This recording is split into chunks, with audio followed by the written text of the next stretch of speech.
planted. Message sent.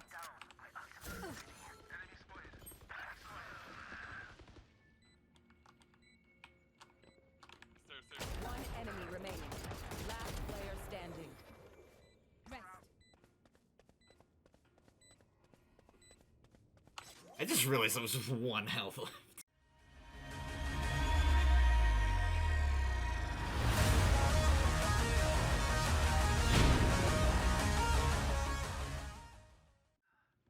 Hey everyone, I'm here today to talk about Sage. Sage is about as basic as sports come. She got heals, she got walls, and most importantly, she can revive.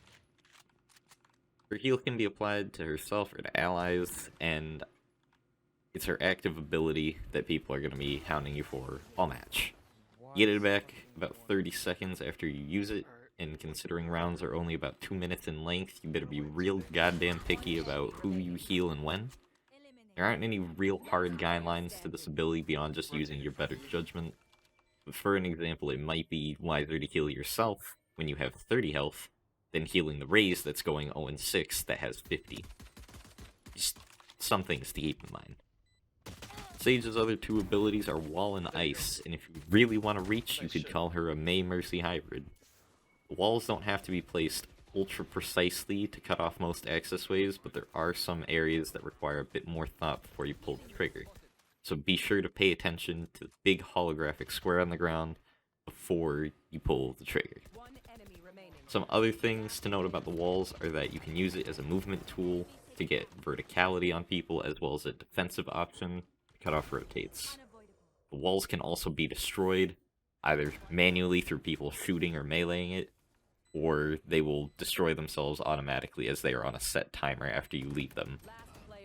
They will not destroy if you die, though, so keep that in mind. You get real tricky with how you use your walls and when you use them, team's gonna love you and the enemy team will hate your shit. Final thing to consider is that Omen, Jett, and Raze all have ways to get over the wall without destroying it, so be prepped. Ice is a pretty simple grenade ability that covers an expanding area from where it lands. This ability can also be bounced off of walls to get some hard to reach areas.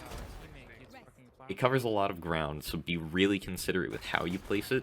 Anyone that ends up in the affected area, which includes your teammates, will be slowed, and if they move, they make a lot of noise. You get 2 charges of this ability if you buy out max. Both of Sage's abilities make her arguably the best anti-rush, flank, and rotate character in the game, as with good utility placement and some creative thinking, you can force a complete rework of an enemy idea for a round, and in the worst case, you can easily alert your team to where the enemy team is, or where they're headed, simply by putting them into a position where they're forced to either destroy your wall or wait out the timer. Everyone should be pretty familiar with Sage's ult, Revive. Revive is a 7-point cost ultimate and can really shift around a match depending on when you use it, either through evening out the numbers advantage or helping teammates' economy. There are notable downsides to Revive, as when you spawn in after being revived, you get a classic and nothing else. There's a distinguishable audio cue that lets people know that someone's being revived. There's a notification in the kill feed for revives, and you can be killed in the animation if you get revived in a really shit spot. Sage as a character is a support, and you should really treat her as such. If you're thinking of picking up Sage just to heal yourself and entry frag 4 times, you should really rethink everything that you do. Being the first to die Sage means costing your teammates a shitload of potential, either in healing or in the rest of her utility, and even a revive depending on how late in the game it is. And that can be severely detrimental, depending on the round. Let your teammates do the entry fragging, hold back, and play for picks.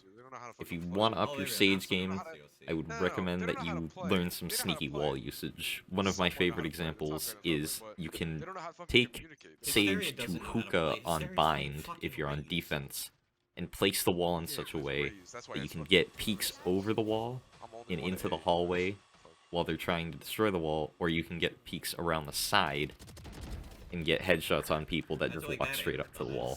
You'd be amazed at how many people do that. We tend to That about covers it for Sage. Thanks for watching, and let me know who you would like me to cover for a guide in the next one. See you around. one enemy remaining. It's over. That was pretty good. Blind fire into the smoke and kill them.